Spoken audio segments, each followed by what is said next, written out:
Hi, everybody, and welcome to this edition of the SoCal Prep Report. Rich Estrella along with Bob Gibson, and our special guest tonight is our correspondent, John Conti. Welcome, guys. How you guys been doing? I've been doing great. Haven't seen you guys in a while. Good to get together. And I didn't think we'd be here at this point in time, Bob. I thought we'd be back in the studio working, and apparently that's not to be. It's kind of weird though, because we're looking at the sports landscape for high school sports, and of course football is king. Everybody loves football. It's a big money maker. It's a big participant sport. Everybody gets involved, but yet, what is it? 35 of the 50 states are playing football right now in high school. Yeah, I think it's great. I mean, football has been kicked off. Everybody held their breath a little bit and was thinking, hey, what's going to happen here? But so far, so good. Keep our fingers crossed. Everything looks good. Everybody stayed healthy, and those are the reports so far. So that's the best we can hope for right now. Absolutely. And like I said, I didn't think we'd be here. It's just throwing a monkey wrench into the prep sports season and other seasons as well. It's even affected college football, as we all know. And again, man, it's just odd being at this point in time and not really having a uniform football schedule in high school and the collegiate season. As we know, Bob, and we talked about this, and John, you probably agree that we knew the NFL was going to play no matter what. NFL is just too big to sit it out. There's too much money at stake. And what we're finding is that, look, with the NFL, I think they need to be the most careful. I mean, you've got guys sweating on each other, breathing on each other. So if anything's going to happen, I see it being more relative in football than almost any sport. But I believe they're going to play. They're going to go through the protocols. They're going to do whatever they can to continue to make that money, especially with the loss of revenue, because some states aren't having any fans in attendance. Very true, Bob. I think football period is too big to sit it out. No matter what the level, college you're going to have to play. Some colleges are already talking. UC Riverside talking about doing away with all athletics. They don't play football, but they're talking about doing all athletics. Some other schools talking about killing programs left and right because there's no football money coming in. So football has to be played because it is the money maker. That's the big thing on all levels, even in high school. We're talking about schools who most of the money that comes into the budget is from football. So that's just the reality of it. The football needs to be played. And when you talk, sorry, Rich, when you talk Right. about football, it's not just about the money. It's about these kids getting an opportunity to play in their senior season, to advance to college or to advance from college to the pros. So this thing has a huge trickle-down effect on so many kids and their families. Well, not to mention, look at the Pac-12, for instance. It's bad enough that the Pac-12 has been a dwindling conference, guys. Let's face it. They haven't been relevant since the SC years with Reggie Bush and Pete Carroll. So now they're going to hide. They're not going to play any ball. I don't think they're going to play down the road this season. And they're getting left behind while the SEC's playing, the ACC's playing. Now, what is it? The Big Ten is the one that's staying out of it. But, look at Notre Dame. Notre Dame broke away from their conference to go down and join everybody down in the SEC and the ACC to play some football. And a lot of other schools are considering following suit. And now that they didn't go cohesively, meaning everybody in the NCAA said, no, we're not going to play. We'll wait it out. And they haven't. And it's fractured. You're starting to see these certain divisions, these conferences that have already had problems staying together cohesively. And now you see where the cracks are, and the teams are starting to split. I don't know if anything will ever be the same again, guys.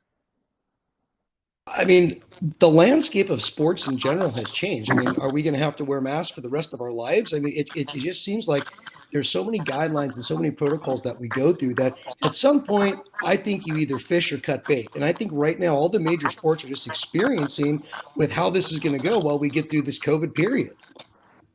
Yeah, I agree. I think it's everyone keeps talking about the new normal. I don't know if there's a new normal. I think there'll be some things that change. Baseball certainly has pushed a lot of changes in their sport. I hope almost none of them are here to stay. We don't know what's going to change in football and all those. I just saw a picture of a new face mask today. It's kind of like a big giant shield. I don't know if that's something that's maybe they're going to say, hey, everyone's got to wear that from now on. Who knows? But I guess we're just waiting to see what the changes are, what exactly will stay and what won't. But I hope it's not major sweeping things across sports, because I don't think anybody wants to do that.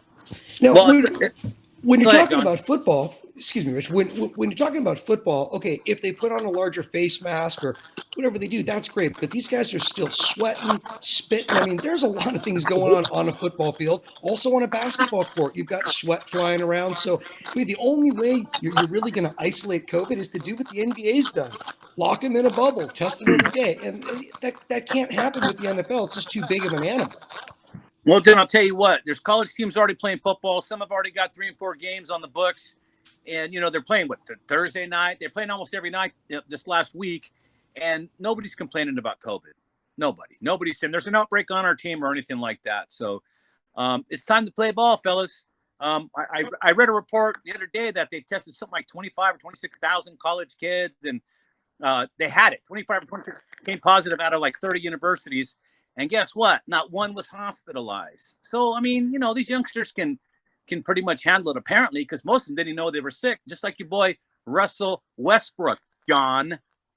Him and Ezekiel didn't even know they were sick. They wouldn't got tested, and they were sick. They didn't even know. Right. And look, that could be anybody. All 3 of us could have already had COVID. We have no idea if we've been infected or not. I mean, the only way to find out, I guess, is to go get tested. Here's what I'm worried about for the NFL is if these guys do have it, I mean, are you going to quarantine the whole offensive line for 2 weeks and forfeit 2 games? I mean, there has been no mention of expanding a roster for COVID spots. So I'm just wondering what does happen if someone on an NFL team gets it. We saw this happen in baseball. I believe it was Cardinals went to a casino and a dozen guys got COVID. I mean, I think it happened to the Marlins too. I mean, Bob, you would know more about that being the baseball guy. But, if it happens, what does a team do that only has 16 games in a season? I think Bob, that baseball thing is a wake-up call to the rest of the leagues, right? We know basketball's in a bubble, hockey, but I think that was the big wake-up call to football to tell those guys, hey, look, you got to behave yourselves. No getting out and partying and all this stuff. If you want to have a real season, you got to lock it down for this year and just play it that way because we saw what happened. You're right. The Cardinals got out there and then the thing just ran wild. And baseball is going to be lucky if other teams go through all 60 games that they're supposed to play this year. I don't know. We may have playoff teams with under 500 records. So it's been a weird deal to begin with. Yeah, well, in a 60 way, game season, the whole thing seems cardboard fans, the whole thing seems strange. It's awful to begin with. Listen to John. John can't take that cardboard fan thing. Did you see John Conti on the news the other night, Bob? See him? You see that piece? He snuck into Angel Stadium. Sitting next to the cardboard cutout. He snuck in. He was sitting right next to the cardboard cutout guy. What made you think you were going to get away with that? Wasn't it Trout that outed you? Well, I mean, I was sitting there, and then when I went to take a sip of my adult beverage, that's when they caught me because these cardboard cutouts don't usually move. So yeah, but nice job, John. I made it in. I got to sit right behind the plate. It was fantastic until I got thrown out. He was sitting right in between Kanye and Kim. So You know what's better though? Better than the cardboard fans are the virtual fans from the NBA. I think that's absolutely hilarious. Half the time I'm just looking at this. I'm looking at the jumbotrons to see who's in the crowd. And Rich, I swear I saw you at the Laker game last week. Maybe. Sit next to Snoop Dogg. Snoop Dogg and forget who else, but Lil Wayne, Snoop Dogg, and then I saw you, Rich. Are the Lakers still playing? The Lakers are playing. The Lakers are playing indeed, Rich. Yeah, just messing with you guys. But anyways, I'm just telling you guys, big disappointment that football isn't materializing here in Southern California. Nothing's going to stop the Rams from opening that new stadium. Raiders got a new stadium. I'm glad those things are going to be occupied and get to look at the latest and the greatest. That's the one thing I would miss. But I can tell you right now, I mean, it's not going to be occupied in the fashion that they wanted. I mean, look, the Rams kick off, I believe, Sunday Night Football against the Cowboys, at one of the newest, greatest venues in sports, and they can't do it in front of any crowds. I mean, this whole thing just has a really bad stink on it. It is nice that the NFL did, move the Super Bowl out for the Rams so they don't miss out on that. But look, this is a real kick to the whole city of Los Angeles and everybody that was looking forward to this project and all the people that could be working in the stadium. And I know for a fact the Rams are desperate because they're calling me, trying to sell me season tickets. So let me tell you something. They're trying to do anything they can to raise revenue right now.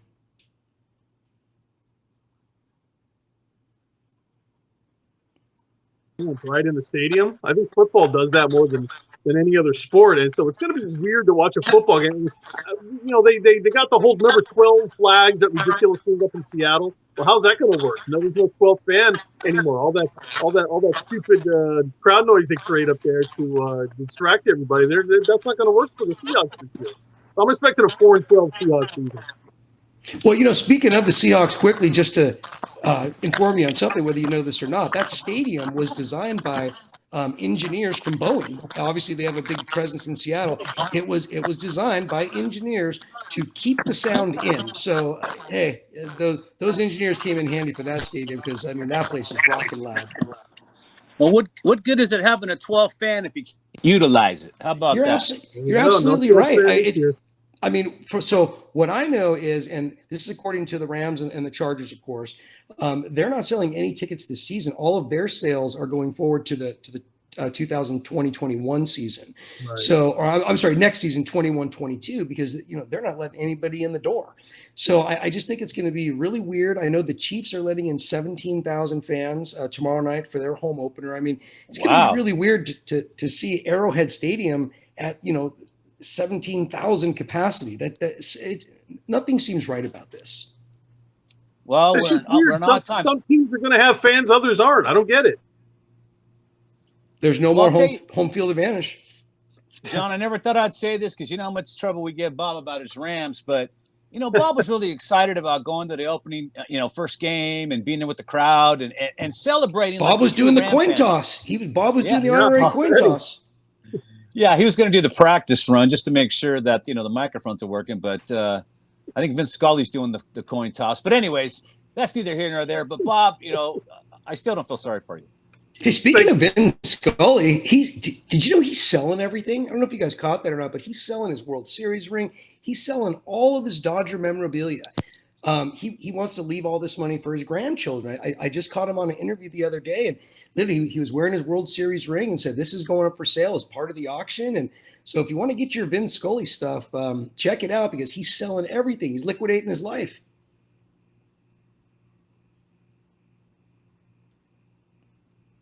A lot of value in Vince Scully right now, and probably doesn't want his heirs to get taken advantage of. He wants to see his grandchildren and his children enjoy the money while he's here. That's exactly what he said. What a beautiful philosophy from such a beautiful man. Otherwise, you just leave it behind, and who knows going to end up with it, That's right. The government. What's that, Bob? I said the government will end up with it. Yeah, exactly. The feds will end up with it, They're not going to tax Vin. They better not. So, guys, let's move on. Let's talk about the NBA right now. Bob, do you think we're at where we should be right now with all these teams? Were you surprised? I'm surprised how Milwaukee's just kind of falling apart. Yeah, it's a script, right? Everything's scripted. I think Toronto's supposed to get by in the I think it was dark here. Like Toronto's supposed to get by in the East, and we were destined for a Lakers-Clippers deal in the West, no matter what. So yeah, I think that's what's supposed to happen. Don't forget, everything in the NBA is scripted, including the draft and the draft lottery. Everything's scripted in the NBA. Really, this John? is the way it's supposed to happen.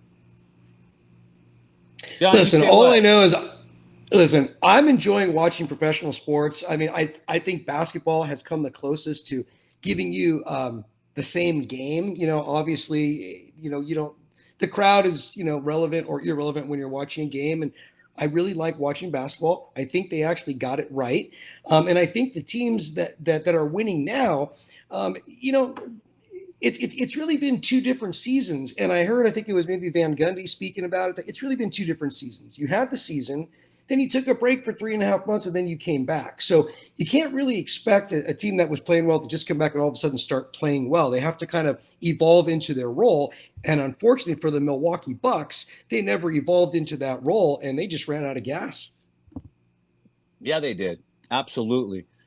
Right now, in my opinion, the NBA Finals is going to be in the Western Conference Championship game. That's just my opinion. Probably. A lot of people out there that are rooting for, somebody on the East Coast like Miami might take umbrage with that, but I still think it'll be the Clippers and the Lakers.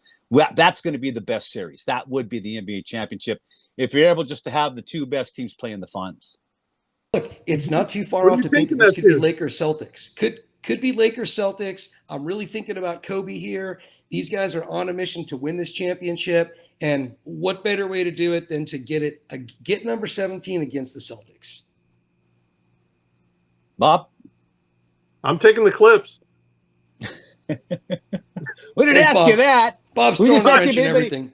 Is there I don't. anybody We're in the not even East? there yet, right? We still you gotta get Houston out of the way. You gotta get a. But But I Bob, don't. is there, I think is it's there anybody? definite. Is there anybody in the East that can beat the Lakers or the Clippers? That's what I'm saying. Probably not. You think I don't so? think Milwaukee, No. and they're gone. Yeah, Milwaukee went out with a whimper. They did. Right? They did. It'll So be interesting. Now, guys, I gotta talk real quick about the NBA ratings, man. Do you think it's the political climate, or do you think it's just what happened that it's a truncated season? it's 100%. It's 100% political climate because I thought so. they're getting a message across. They are turning NBA arenas into polling places. They've made Right. it loud and clear that that's their mission. And to be quite honest with you, some people they don't want to see it, and I think that's actually it. I believe that has hurt their ratings. Me personally, I'm so excited. Basketball's back that No,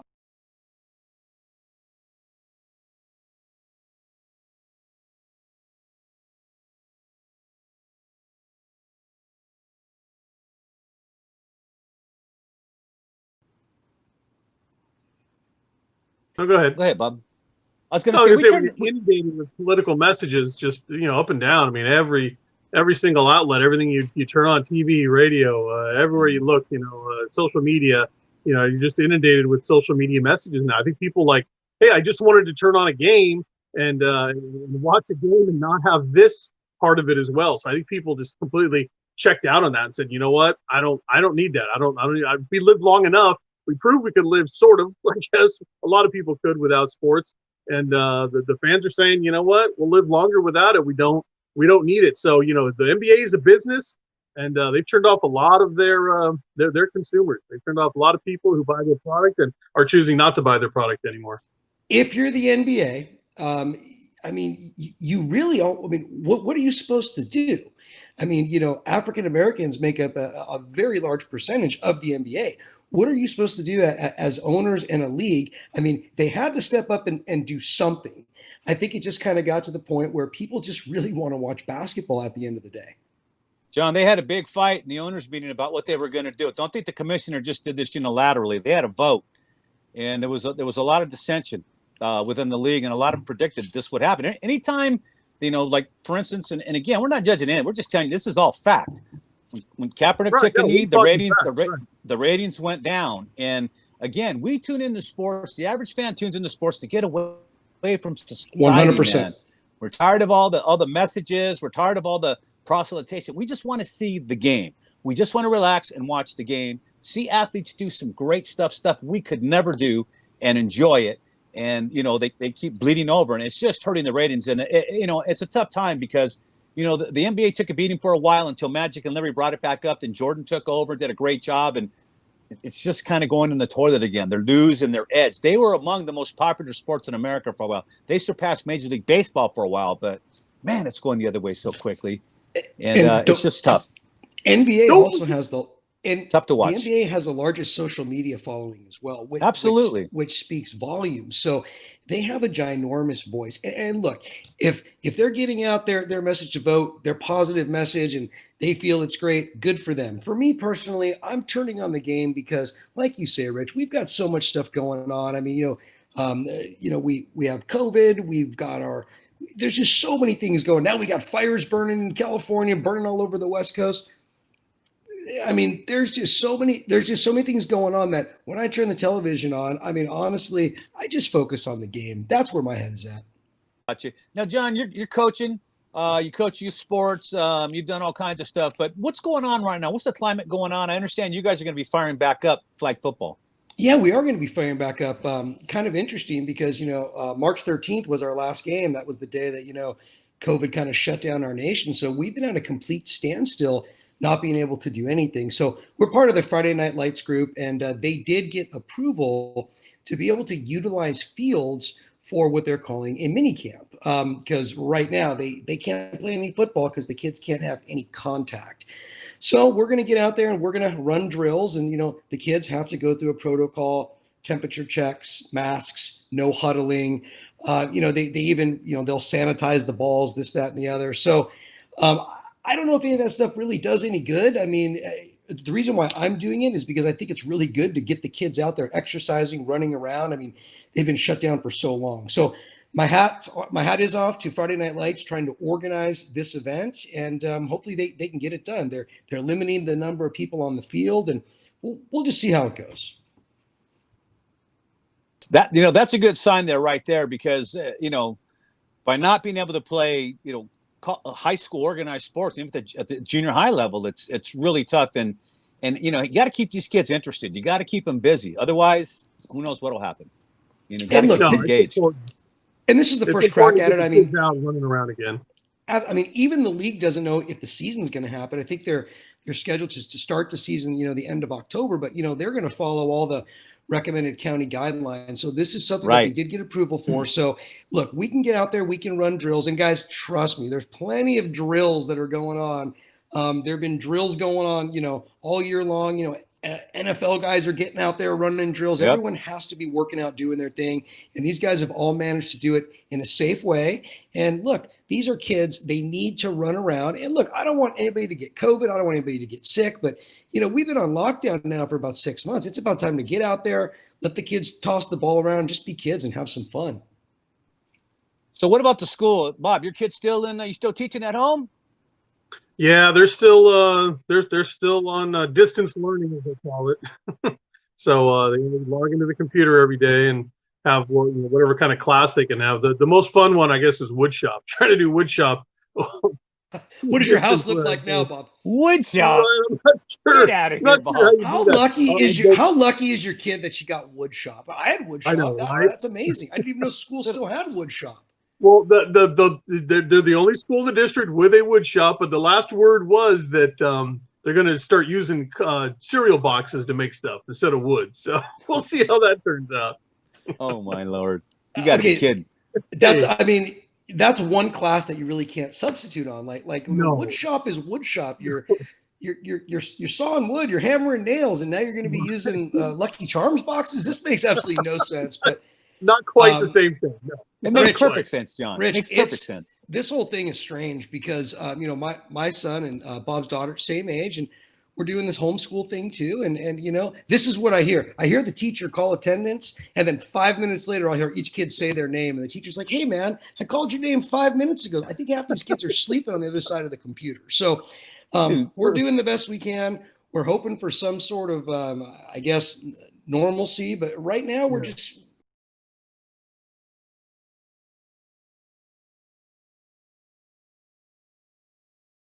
But at the same time, we're trying to move forward. I'm telling you, man, I've talked to a few teachers right now, and they say it's so challenging, but it's hilarious at the same time. Right. Not believing what goes on. And all these things are being recorded, too. So it's amazing. It's just crazy. Oh, yeah. Anyways, guys. I'd like to be a teacher trying to get the attention of it looks like the Brady Bunch when you're looking at the screen with all these kids. Half of them are probably using cardboard cutouts like the MLB. You're probably right. Hey, guys, when they bunch up all the sports, when they're trying to do it, in the spring and so forth and so on, you think it's all going to work out? I mean, there's so many sports guys that are going to now be competing with football and everything else, I mean, in the winter and in the spring, I just wonder if they're going to have enough to go around. If everybody's going to get to compete, you know what I mean? Not just football, but the other sports in the fall that didn't get to take place. I'm thinking next year is going to be a mess. I'm thinking 2022 is really going to be the year that we get things back on schedule, back on season. I mean, next year is going to be a mess because now you're taking all the winter sports, you're pushing them to the spring. I mean, everything's getting moved up. So there's going to be a referee shortage, like you mentioned. There's going to be sports that simply can't be played, and we're still kind of dealing with this whole COVID thing. So at the end of the day, I think this year and into next year is going to be very odd, and I'm hoping that by the time 2022 hits, we are 100% back to normal. The multi-sport athlete is really going to be challenged because if you're asking a kid if he's going to play football or basketball or baseball, it's going to be tough for these kids to figure out which one they want to play. I would imagine a lot of kids who play football, they've been looking forward to playing football. They want to get out there and do it. So that may be the one. And I think we'll definitely see some sports to get a little shortchanged because kids aren't able to spread it out like they did in the past. Yeah, and look, are you going to be able to attend a high school football game either? I mean, that's another thing because Rich, Yeah. you know, and Bob, you guys know that, you know, some of these football games around here, they'll get 10, 12,000 fans. And I don't know when we're going to see that. I don't think we're going to see it this year in the state of California, the way everything's going. Well, I think if you look at most stadiums, the visitors don't usually pack it, so they're going to have to figure it out. Whether they let people stand out in the end lines, out in the outfield, or in the end zones. I'm talking beyond the field of play, obviously outside the gates, or wherever they're going to put them. Because I don't know. That's not my call. I don't want to put any time to thinking about it.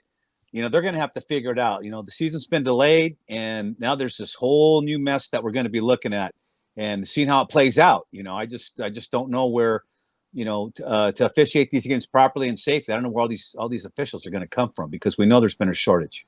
Well, I had a thought process a few months ago, and my thought process was, hey, you know what? Forget it. Just if you're, I, I don't understand how you do it halfway. Like hey, we're going to try this. If we get COVID, we get COVID. Look, if you're that concerned, you could have really just hit the pause button on all sports and said, you know what, we're going to put it to bed for 2020, and we're going to start fresh 20 with everything. Put everything on hold. That would really be the only way to get us in the clear or whatever you want to call it.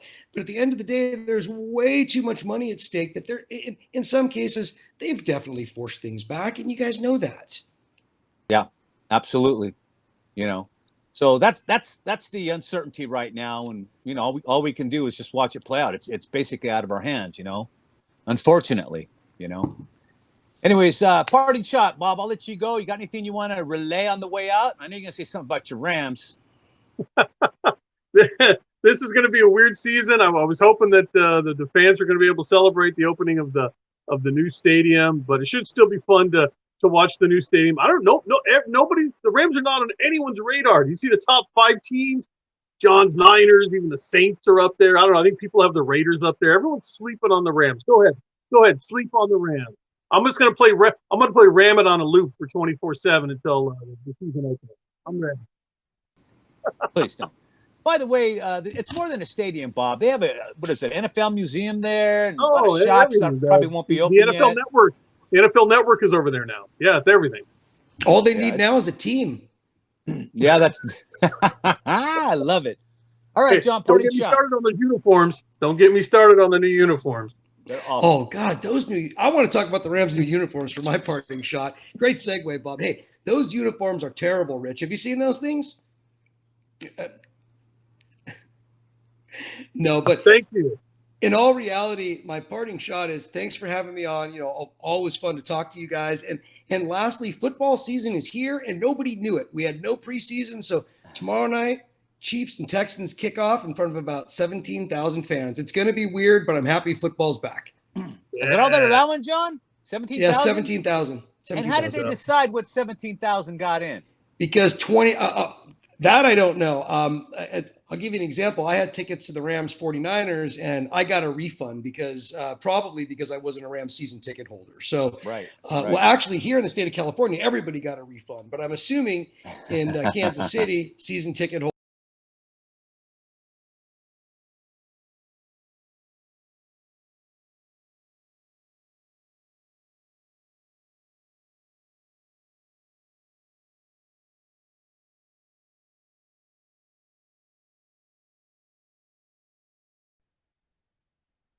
No, I wanted my team back so bad, and they finally made it happen, and then Bob was spearheading. The Chargers have it right, Bob. You don't want to admit it, but the Chargers Oh. have a better logo than your Rams. The Chargers new uniform. They just kind of tweaked the uniform a little bit. The logo. The Chargers actually I got to say it. The Chargers, their team probably will stink, but they'll look good doing it.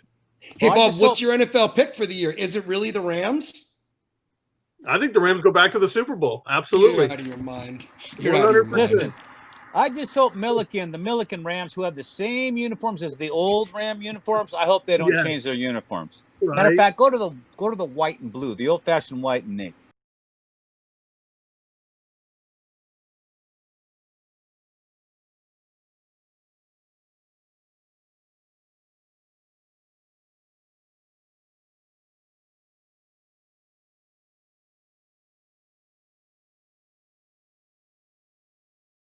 Really cool. Absolutely.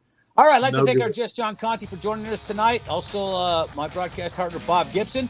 On behalf of Bob and John, I'm Richard Stray saying so long from your friends here at this weird SoCal Prep Report tonight, man. This COVID thing is just dust to us, guys. We'll be talking. Good night, everybody.